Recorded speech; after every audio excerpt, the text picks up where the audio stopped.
Manly Hall Official is glad to produce, publish and offer. Multiplication of the Metaphysical Personality.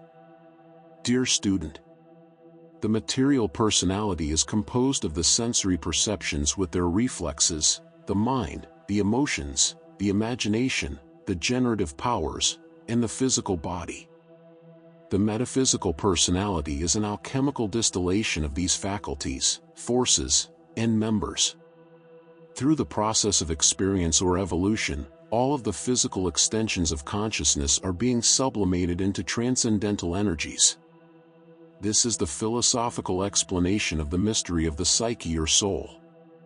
If you're enjoying this video and finding value in the content, we kindly ask you to take a moment to subscribe to the channel. A large portion of our listeners and viewers haven't subscribed yet, and by doing so, you'll help us grow and continue bringing you more high-quality audiobooks.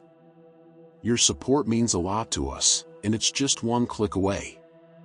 So, go ahead and hit that subscribe button to stay connected and never miss out on our latest releases.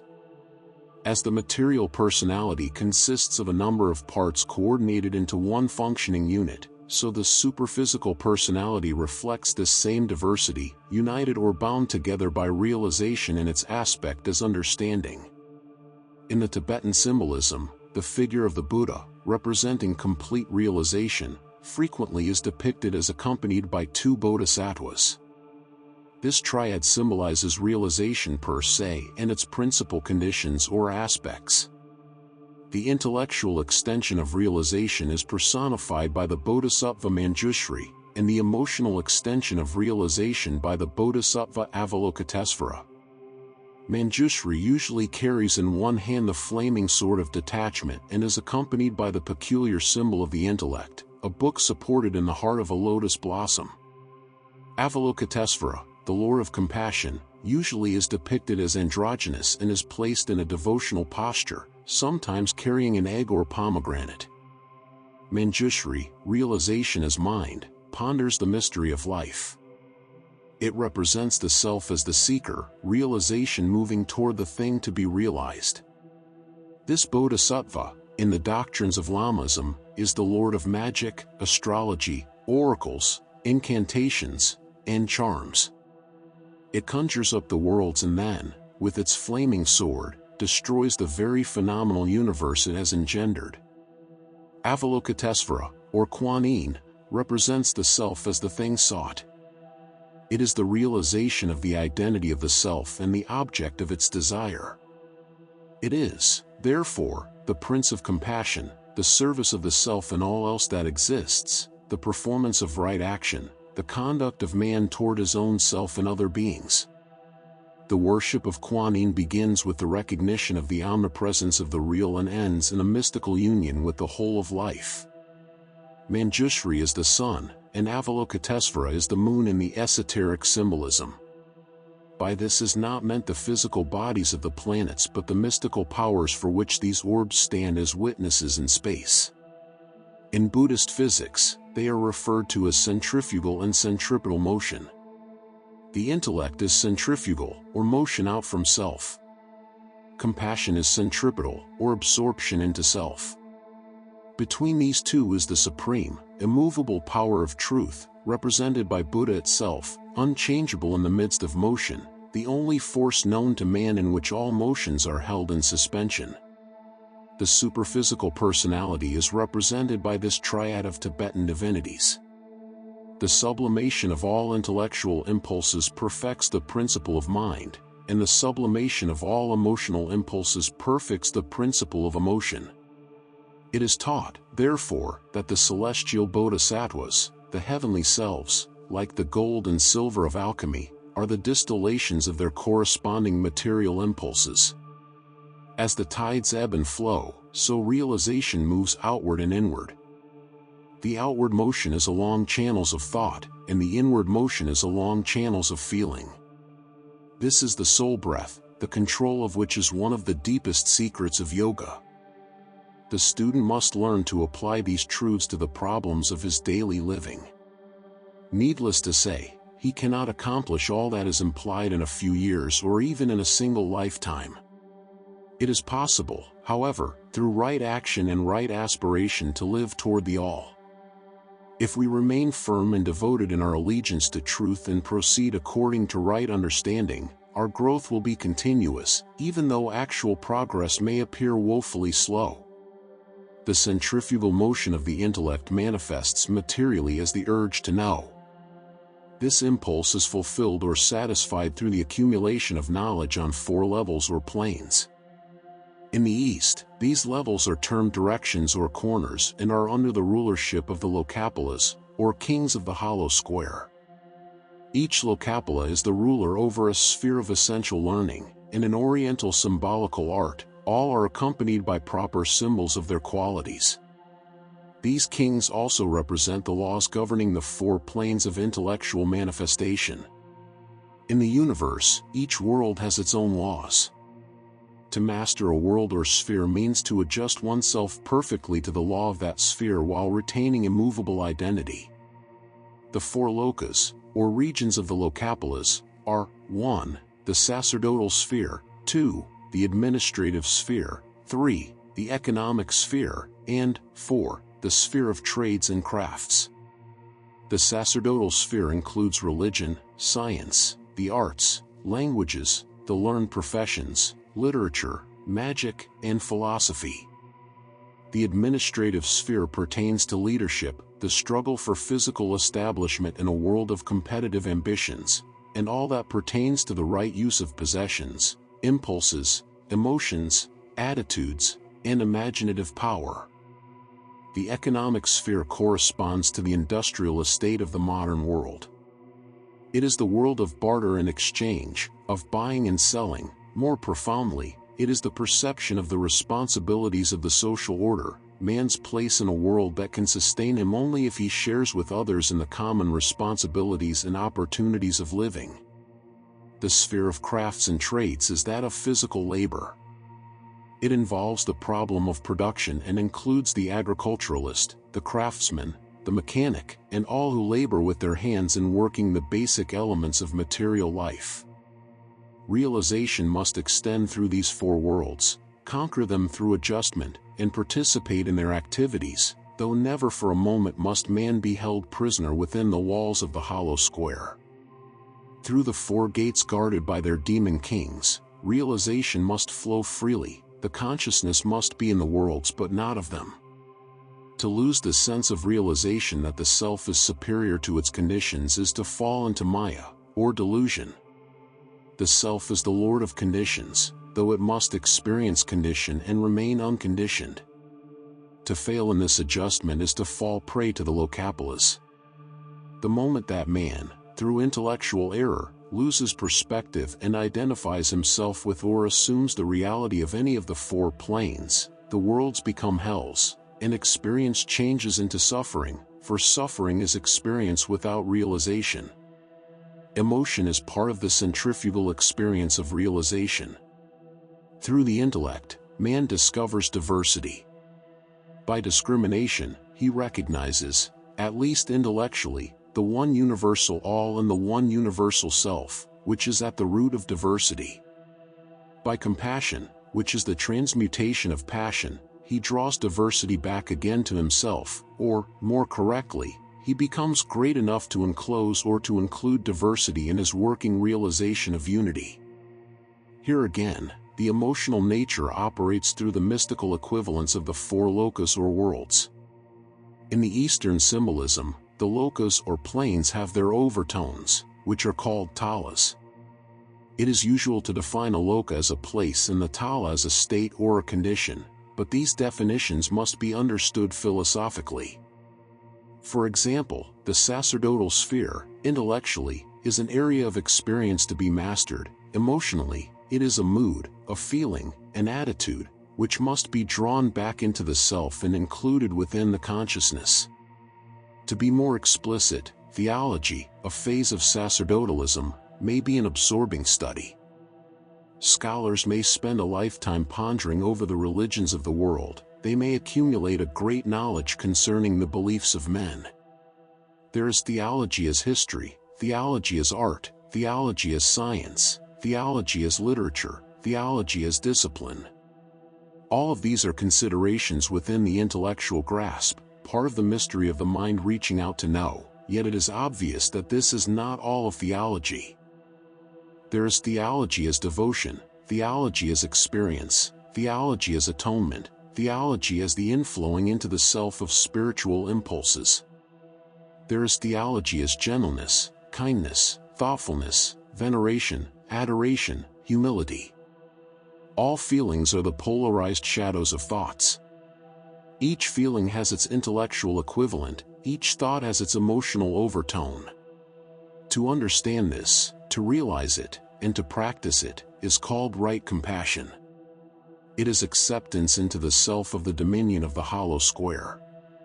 It is realization as emotion, and emotion as realization. Wherever there is a fact, it is an intellectual truth and satisfies the mind, but also, it is emotional truth and satisfies the heart.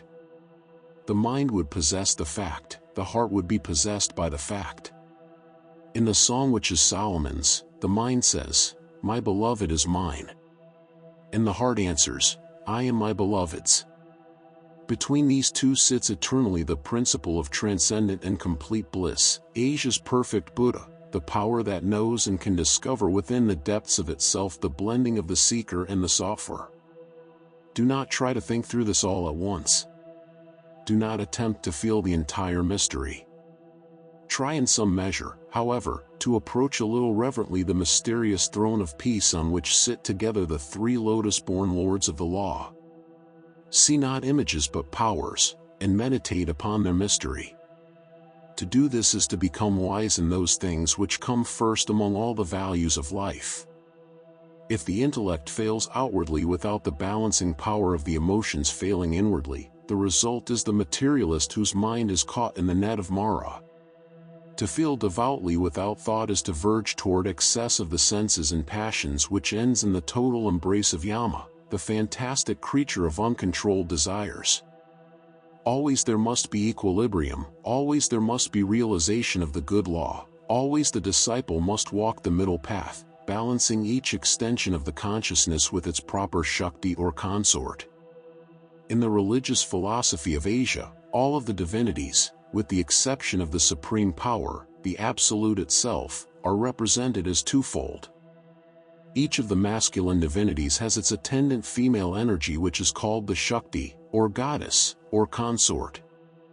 This is to remind the disciple that every intellectual impulse must have its equivalent emotional reflex. All that flows out must flow back. All that comes forth must return. All that is learned must be used. All that is believed must be proved.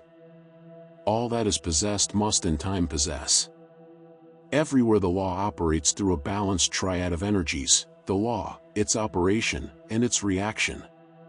In the doctrine of realization, man first discovers through searching, and then through experiencing, that which he has discovered as an emotional impregnation of consciousness. The ancients represented this spiritual awakening as a quickening in form of giving life, a conception within the self. That which is conceived must be brought to birth.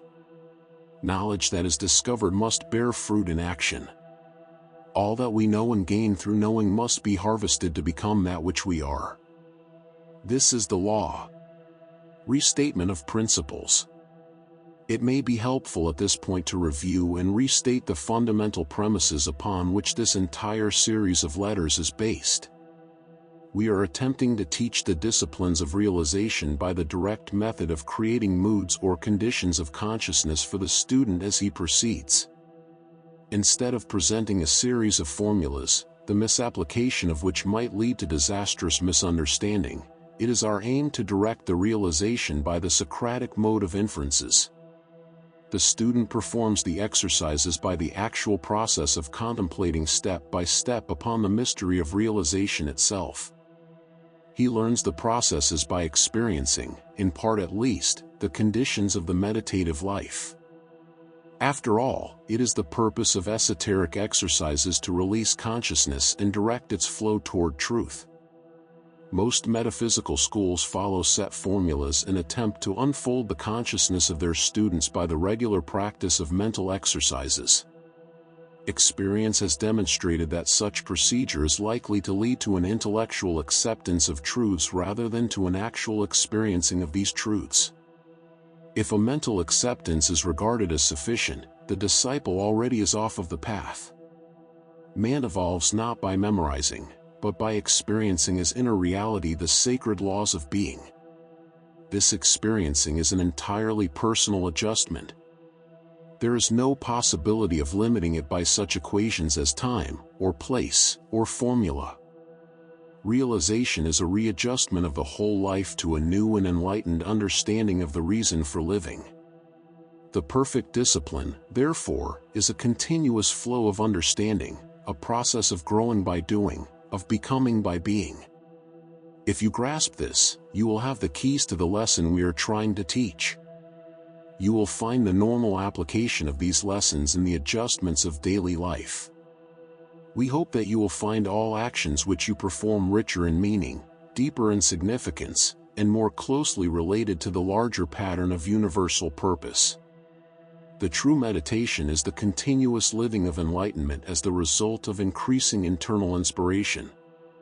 We have already recommended the simple foundation of a time set aside for the practice of experiencing inwardly the beauties of the law. No other actual discipline is necessary at this time. As realization unfolds, it reveals to the disciple the next step that he should take. The revelation is gradual, gentle, and understandable. There can be no conflict because progress moves upon the current of consciousness. What we know, we do. If, on the other hand, we try to grow merely from a moral sense of duty, development is arduous and difficult, and the inner life is filled with contradictions resulting from inhibition and frustration.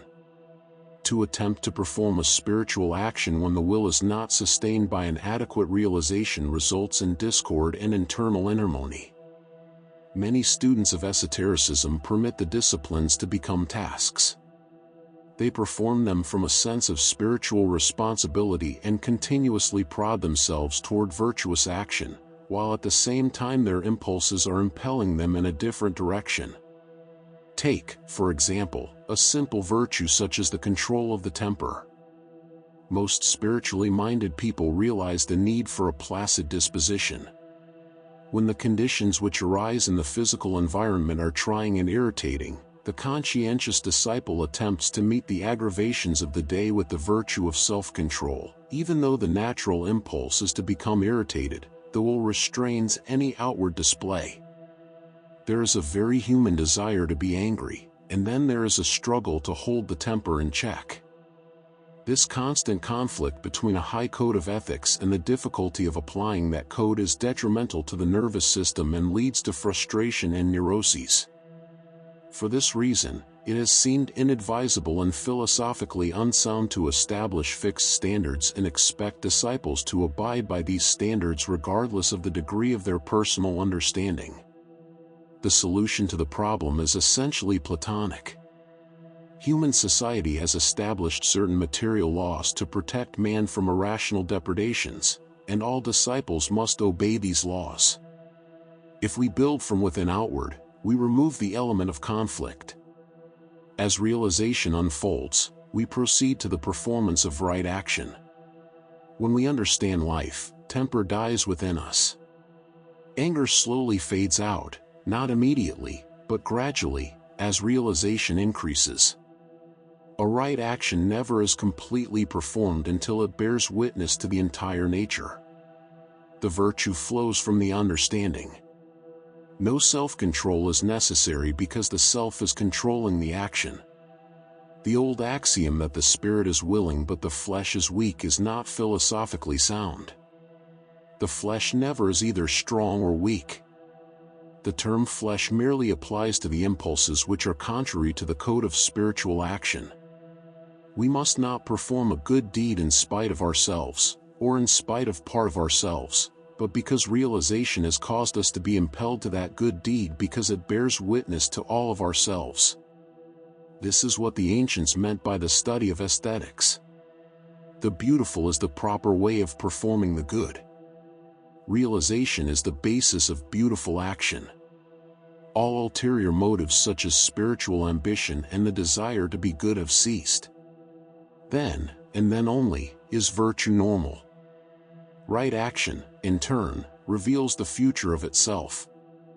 Each right action that is performed establishes the foundation for future right action and reveals the direction in which this action should proceed. Thus realization is said to flow.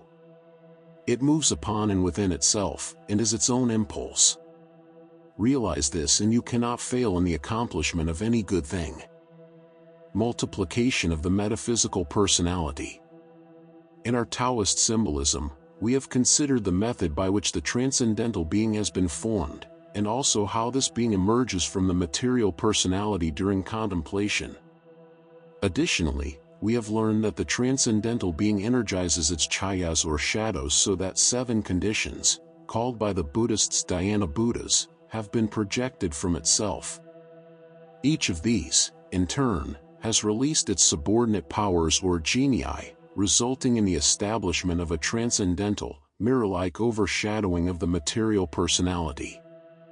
If we meditate upon this mystery, we shall realize that it corresponds exactly with the esoteric systems of cosmogony, preserving the integrity of the great law of analogy. The disciple now must continue with the mystery of experiencing the multiplications that take place within the structure of the transcendental being. Realization unfolds like the body of the lotus. The body swells and expands from within itself. Gradually the petals open until the perfect flowering is accomplished. There is one flower with many petals. In the magical doctrines of Shingon Buddhism, each of the petals is ornamented with the proper character and Sanskrit letter representing the power and mode of the law. The 1,000-petaled lotus of esoteric symbolism represents the magnificent diversity that bears witness to the absolute unity of life. All living creatures are like petals on the great flower of the law. The golden heart of the lotus, the pure law itself, is inconceivable and unapproachable by mortal consciousness. Yet, as the life of the flower is revealed through the symbol of its blossom, so the perfection of the law is made knowable through its radiant extensions which permeate all time and space. As realization increases within the disciple, his consciousness unfolds like the sacred flower, innumerable petals open, and realization must contemplate all of these extensions while preserving, in the midst of them, its own steadfastness. Placed in the throne-like heart of the lotus, the meditating Buddha is seated in the midst of its own powers. When this state has been achieved, the disciple has become an arhat. This, then, is a problem in the realization of right administration. It has been written that when a man is faithful in small things, he shall be given dominion over greater things. As we put our smaller lives in order, a greater life unfolds to challenge us. When we have realized a few of the aspects of reality, we become aware of more numerous aspects. Realization must rise to meet the challenge of the unknown. Therefore, realization eternally must increase. Everything that we learn reveals more to be learned. Every virtue practiced reveals more virtues to be attained. Every truth comprehended becomes the starting point for the apprehension of greater truths. How foolish, then, are those little mortals who believe that they can possess all knowledge by some magical formula. As Sir Edwin Arnold has so beautifully written, as veil upon veil we lift, we find veil upon veil behind. Each new problem to be realized releases a new principle of realization within ourselves. The transcendental being, for this reason, is represented as emanating innumerable specialized energies, each of which is appropriate to the realization of one of the extensions of universal law. These specialized personalities are variously symbolized among the religions of the world. In Buddhism, they are the Lohans, the 500 singing priests who went forth to chant the law. The Lohans traveled to all parts of the world to carry the doctrine, that is realization, to all the creatures that abide in the directions of space. The disciple must realize as an inward experience the emanation of the Lohans. From the transcendental being emerges the procession of the singing arhats. Visualize, if you can, this mystery taking place within yourself. Conjure up the form of the transcendental being. Realize it as polarized above your earth, as the sacred city of Shambhala floating in space above the northern pole of the earth. Visualize the transcendental being seated in meditation and holding the golden pagoda of the heart in its hand. This is a little temple held in the lap of the meditating figure. As you watch with the eye of consciousness, the door of the pagoda opens, and the transcendental being, by the operation of will and yoga, is releasing its arhats. From the open gateway of the golden shrine descends the sacred procession of the singing Lohans. Each is depicted in the simple yellow robe of the monk. Slowly, the procession moves down the temple steps, and each Lohan, in turn, steps off into the air with hands clasped in prayer, floating away like some saffron-colored bird, each in a different direction, chanting the law, until finally, the 500 have gone forth. In the silence of meditation, the chanting sounds ever more distant as the sweet singers journey out to the far places of the world of thought and truth. From that time on, the disciple ever is aware that the singing priests are bearing witness to the law. Whenever he becomes truly silent, the disciple can hear their song, distant like an echo, but always floating on the inner air of the self. As his realization increases, the disciple can, at will, unite his consciousness with each of the Lohans. They are the centers of himself in space. As he can send conscious impulses along the nerves of the body, so he can send conscious impulses along the invisible nerves of his soul. Wherever one of the Lohans builds his hermitage, there the disciple can experience the law. But this is not the end. As time goes on, the student's realization increases until he can experience and realize with all of the Lohans at one time. So perfectly does his realization flow that there no longer is any separateness in it.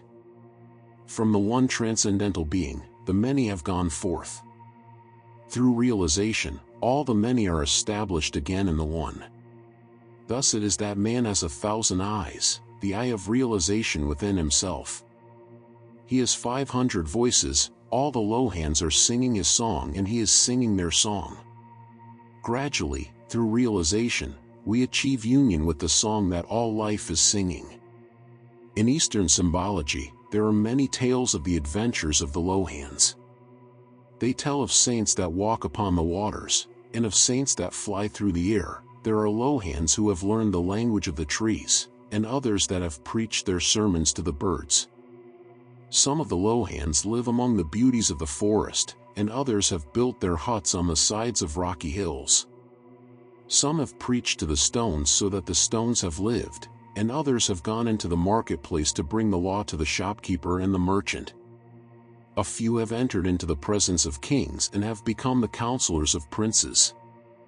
Thus is symbolized the fact that all experience and all life is revealed through realization. Wherever the Lohan goes, he teaches. Wherever realization flows, it reveals. This is a mystery of the law. An Eastern sage once told his disciple that if he could become still enough, gentle enough, and wise enough, he could hear the chanting of the law everywhere. As the disciple did not seem to understand, his old master held up his hand, and in a few seconds, a little bird flew out of the forest and perched on the arhat's finger. As it sat and sang, the master asked, "Do you hear the song?" The disciple answered, "Yes, I am aware of an exquisite melody." "Be more silent and listen more intently," commented the master. The disciple became still and sought to unite his consciousness with the consciousness of the bird. After a little while, the master asked, "What do you hear now?" The disciple replied, "I hear a little fluttering noise, very faint and rhythmic." The arhat nodded approval. "You have reached that degree of silence in which you are hearing the beating of the little bird's heart. Now listen even more closely." The disciple remained silent again until the master asked, "What do you hear now?" The disciple turned a radiant face to his teacher. "Master, I have heard a miracle." The arhat replied, "Explain it to me." "I cannot explain it, answered the disciple. All I know is that as my realization became one with the heart of the bird, the sound of the beats changed into a song, so subtle, so gentle that even the ears of realization scarcely could hear it. But as I listened with my soul and heart, the sound became more and more clear until, at last, the words were distinct. What were the words? Asked the master. They were the words of our most holy order, replied the disciple, that the heart of the little bird was singing. I take my refuge in the law. Realization. This, then, is the realization. The heart of all that lives is singing the law. We may hear it in the rustle of trees, in the ripple of water. It rises as a chant from the confused sounds of the marketplace, and it floats in the silence over desert and mountain. It is the voice of the singing Lohans, the realizations that have taken up their abode in the consciousness of all living things. To our moral perceptions, there are wars, hates, and crimes. There is self-consciousness, greed, avarice, and ambition. But if realization takes us deeper into life, further into the heart of things, we find beneath all that lives and within all that loves, that the rhythmic beat of the song is there. If we have the consciousness to understand the realization, to unite our lives with other lives, we shall hear the song in the heart of all existing creatures everywhere in space. And they all sing the same song. I take my refuge in the law. Sincerely yours, Manly P. Hall. Copyright 2025 by Manly Hall Official. Thank you for listening. Please consider to subscribe, like, and share to help the channel growth. New videos on a daily basis.